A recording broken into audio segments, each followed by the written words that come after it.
4. The beginnings of trade. Just as marriage by contract followed marriage by capture, so trade by barter followed seizure by raids. But a long period of piracy intervened between the early practices of silent barter and the later trade by modern exchange methods. The first barter was conducted by armed traders who would leave their goods on a neutral spot. Women held the first markets. They were the earliest traders, and this was because they were the burden-bearers. The men were warriors.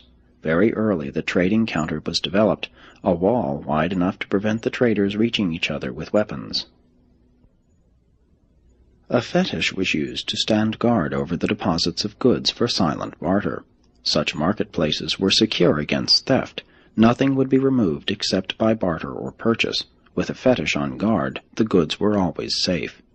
The early traders were scrupulously honest within their own tribes, but regarded it as all right to cheat distant strangers. Even the early Hebrews recognized a separate code of ethics in their dealings with the Gentiles. For ages, silent barter continued before men would meet unarmed on the sacred marketplace.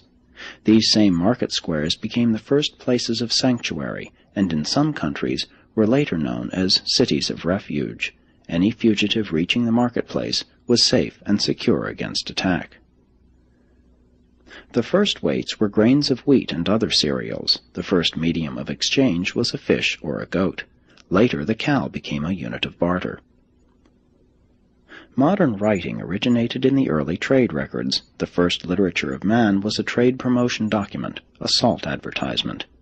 Many of the earlier wars were fought over natural deposits, such as flint, salt, and metals.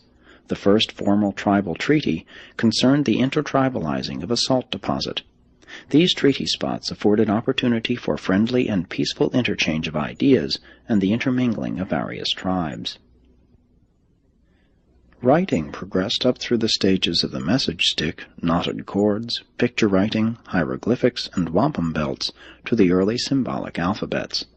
Message sending evolved from the primitive smoke signal up through runners, animal riders, railroads, and airplanes, as well as telegraph, telephone, and wireless communication.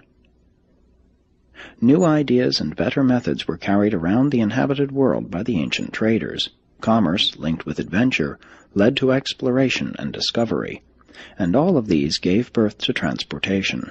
Commerce has been the great civilizer through promoting the cross-fertilization of culture.